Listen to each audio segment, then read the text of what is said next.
दोस्तों अभी इस टाइम पे आप सबका एग्जाम हो चुका होगा। अगर आप क्लास 9th में होगे तो आप क्लास 10th में आ गए होगे, और अगर आप क्लास 10th में होगे तो आप क्लास 11th में आ चुके होगे। लेकिन अब इस बीच एक बात आपके दिमाग में बहुत ही चालाकी से आपके टीचर्स द्वारा, आपके सीनियर्स द्वारा भरी जा रही होगी कि अभी आप जिस भी क्लास में आए हो वह पिछली क्लास से डिफिकल्ट होने वाला है, कठिन होने वाला है। अब इसे पास करना बच्चों का खेल नहीं है। अब इसमें प्रॉब्लम क्या है कि जब आप ये बात मान लेते हो कि आपकी जो पढ़ाई है वो कठिन हो गई है, तो आप जब भी पढ़ने बैठते हो तो आपको सच में पढ़ाई कठिन लगती है और एट द एंड आप अच्छा परफॉर्म नहीं कर पाते। और यही कारण है कि आप अक्सर देखते होंगे कि जो बच्चे क्लास 10th में पढ़ने में अच्छे होते वो क्लास 11th में जाकर कमजोर हो जाते, क्योंकि उनको भी यही सब उल्टी पुल्टी बातें बताकर डरा दिया जाता है। और सीधी सी बात है, अगर आप अपनी शुरुआत एक गलत माइंडसेट के साथ, एक गलत सोच के साथ करोगे तो आप कभी भी अच्छा स्कोर कर ही नहीं पाओगे, फिर चाहे आपने कितनी भी मेहनत करी हो, कितनी भी पढ़ाई करी हो। और यही कारण है कि एग्जाम के खत्म होने के बाद सबसे पहली वीडियो मैं इसी टॉपिक पर बना रहा हूँ, ताकि आप अपनी शुरुआत एक अच्छे माइंडसेट या सोच के साथ कर सको। तो इस वीडियो में मैं आपको डिटेल में हर सब्जेक्ट से एक एक चैप्टर उठाकर प्रैक्टिकली बताने वाला हूँ कि सच में आपकी पढ़ाई में कुछ कठिन हुआ भी है या फिर बेमतलब का एक हवा क्रिएट हो गया कि आपका यह क्लास कठिन है। और इस वीडियो में मैं आपको जो भी बताऊंगा सच बोलूंगा, कोई झूठ नहीं, कोई मोटिवेशन नहीं। अगर कोई चीज टफ होगी तो मैं उसे टफ बताऊंगा, और साथ में यह भी बताऊंगा कि उसे आपको हैंडल कैसे करना है। और अगर कोई चीज आसान होगी तो उसे आसान भी बोलूंगा, और यह भी बताऊंगा कि वह आसान है क्यों, इसके पीछे का कारण क्या है। और वैसे भी यह वीडियो क्लास 9, 10, 11, 12 सबके लिए होने वाली।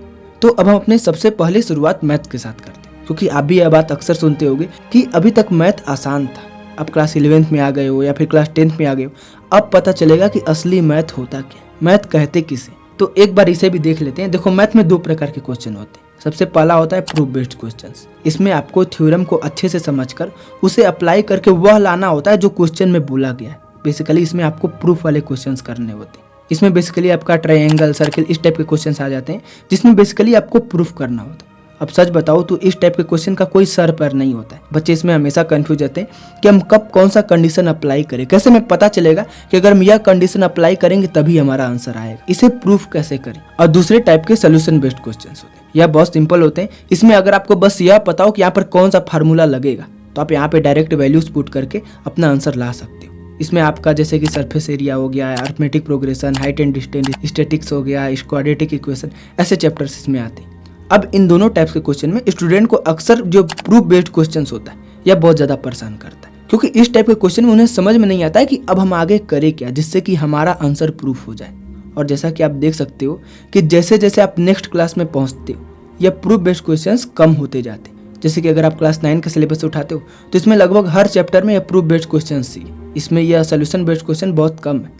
लेकिन क्लास 10th में यह थोड़े कम हुए, और क्लास 11th में यह केवल एक चैप्टर ट्रिग्नोमेट्री तक ही रह गया, और 12th में यह बिल्कुल आउट हो गया। तो कहने का मतलब यहाँ पर सीधा सीधा है कि जैसे जैसे आप नेक्स्ट क्लास में बढ़ते जाते हो आपका मैथ और ज़्यादा कठिन नहीं बल्कि और ज़्यादा आसान होता जाता है, क्योंकि आपके प्रूफ बेस्ड क्वेश्चन कम और सोल्यूशन बेस्ड क्वेश्चन बढ़ते जाते हैं। और जो लोग इसको कठिन बताते हैं उनसे जरा एक बार पूछना कि उन्होंने पढ़ाई कितने घंटे की, सब समझ आ जाएगा। क्योंकि जो भी लोग आपको ऐसा बोलते हैं उनसे खुद पढ़ाई तो हो नहीं पाती और बेमतलब का आपको गुमराह करते ताकि आप भी पढ़ने में कमजोर हो जाओ। तो यहाँ पर हमने देखा कि हमारा मैथ और ज्यादा इजी होता जाता है जैसे जैसे हम नेक्स्ट क्लास में मूव करते हैं। हाँ, बस एक बात है कि हर क्लास में आपका बस थोड़ा सा सिलेबस बढ़ा दिया जाता है। अब ऑब्वियसली इतना तो बढ़ाया ही जाएगा, नहीं तो पता चला कि आपको उल्टा पढ़ना पड़ेगा। आप पहले क्लास 12 पढ़ोगे, फिर क्लास 11 पढ़ोगे, फिर क्लास 10, फिर क्लास 9।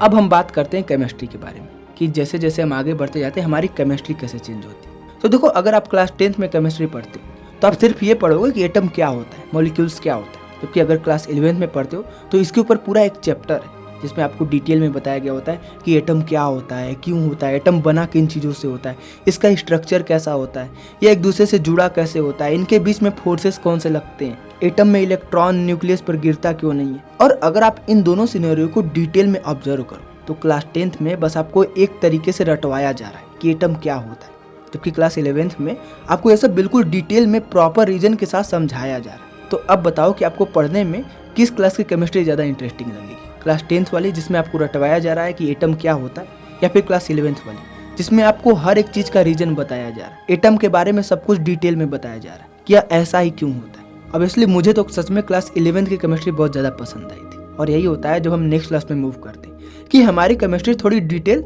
और इंटरेस्टिंग होती जाती है। इनफैक्ट इन्हें पढ़ के आपको और मज़ा ही आता है। और जब अगर आपको पढ़ के मज़ा आए तो आप बताओ कि फिर केमिस्ट्री पिछले क्लास से टफ कैसे हो। हाँ, अब अगर आप समझकर अच्छे से नहीं पढ़ते, केवल रटने वाले हो, तो ऑब्वियसली आपको प्रॉब्लम होगी। लेकिन अगर आपको समझ कर पढ़ने आता है, आप ज़्यादा रटते नहीं हो, तो कंफर्म है कि आपको केमिस्ट्री और ज़्यादा इंटरेस्टिंग लगेगी, आपको केमिस्ट्री पढ़ने में और ज़्यादा मजा आएगा। बस अब आपके पढ़ने का तरीका सही होना चाहिए। और आपका पढ़ने का तरीका कैसा होना चाहिए, आपको कैसे पढ़ना चाहिए, इसके ऊपर भी मैं एक वीडियो बनाने वाला हूँ। तो देखो, आप केमिस्ट्री जैसे ही फिजिक्स भी होता है, जैसे जैसे आप अगले क्लास में मूव करते जाते हो, आपका फिजिक्स भी और ज़्यादा डिटेल और इंटरेस्टिंग होता जाता है। आपको इसे भी पढ़कर बहुत ज़्यादा मजा आएगा। हाँ, बस क्लास 11th में आपके कुछ प्रूफ्स और न्यूमेरिकल्स बढ़ जाएंगे क्लास 10 के मुकाबले। अब देखो, प्रूफ में आपको दिक्कत तो आएगी नहीं, क्योंकि आपके टीचर अच्छे से करवा देंगे। बस आपको यह समझना रहेगा कि कौन सी चीज़ कैसे और क्यों आई, और जो ऑब्वियसली आप समझ लोगे। लेकिन अब यहाँ पर बच्चों को थोड़े फिजिक्स से न्यूमेरिकल से प्रॉब्लम होती। तो देखो, अब यह सही बात है, न्यूमेरिकल्स आपके पिछले क्लास से थोड़े से टफ होने वाले। लेकिन अब मैं क्या कहता हूँ, देखो, पूरे बोर्ड के एग्जाम में केवल 20 से 25% मार्क्स के न्यूमेरिकल्स पूछे जाते हैं फिजिक्स में।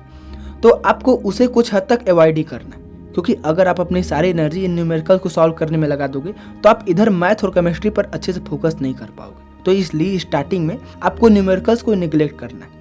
अब इसका मतलब यह भी नहीं है कि आप न्यूमेरिकल्स बिल्कुल सॉल्व ही ना करो। हाँ, बस आप टॉपिक से रिलेटेड थोड़ा बहुत न्यूमेरिकल सॉल्व कर लो, जिससे कि आपका कंसेप्ट क्लियर हो जाए। लेकिन इसमें आपको डिटेल में घुसना नहीं। हाँ, अगर एक बार आपका मैथ, केमिस्ट्री और फिजिक्स के सारे प्रूफ्स पर अच्छे से कमांड हो जाए, तब आप इन न्यूमेरिकल्स की भी प्रैक्टिस कर सकते हो। इससे आपको फिजिक्स भी कठिन नहीं लगेगा। अब देखो, अगर मैं इस वीडियो को केवल 1 मिनट में समराइज करूं, तो मैं बस यही कहूंगा कि यह सच है कि जैसे जैसे आप नेक्स्ट क्लास में मूव करते जाते हो, आपके सिलेबस थोड़े से बढ़ते जाते हैं। लेकिन इसके साथ यह भी ध्यान रखना कि आपके माइंड की कैपेसिटी भी धीरे धीरे आपके उम्र के साथ, आपके क्लास के साथ बढ़ती जाती है। इससे आपको उसे कवर करने में ज़्यादा प्रॉब्लम होती नहीं, और अगले क्लास में बढ़ते टाइम यह सब्जेक्ट जो है आपके और ज़्यादा इंटरेस्टिंग बनते जाते हैं। अगर आप मन लगाकर पढ़ोगे, तो इससे आपको पढ़ने में उल्टा और ज़्यादा मज़ा आएगा, क्योंकि आप अपने आसपास की चीज़ों को जान रहे होते हो, समझ रहे होते हो कि यह क्यों हो रहा है। और जो लोग भी आपको डराते हैं कि पिछली क्लास तो आसान थी, अब आपको समझ में आएगा कि असली पढ़ाई होती क्या है, अब समझ में आएगा कि पढ़ाई कितनी कठिन होती है, अब पढ़ाई आसान नहीं रही, वह सच में बेवकूफ़ लोग होते हैं। इनफैक्ट वह खुद ही पढ़ने वाले नहीं होंगे, वो आपको क्या बताएंगे कि कैसे पढ़ना चाहिए। तो इसलिए ज़्यादा पैनिक मत करो, इजली पढ़ाई करो, विश्वास मानो आप इसे भी क्लियर कर लोगे। हाँ, बस आपको रोज़ पढ़ना है, भले थोड़ा थोड़ा पढ़ो, जितना मन में आ रहा उतना ही पढ़ो, लेकिन अपने सब्जेक्ट से रिलेटेड आपको रोज़ थोड़ा बहुत कुछ ना कुछ पढ़ते रहना है। बाकी आप सबको ऑल द बेस्ट आपके नए क्लास के लिए। आई होप कि आपको बहुत मज़ा आया अपनी पढ़ाई करने में। इस चैनल पर ऐसे वीडियोस हमेशा आती रहेंगी। धन्यवाद।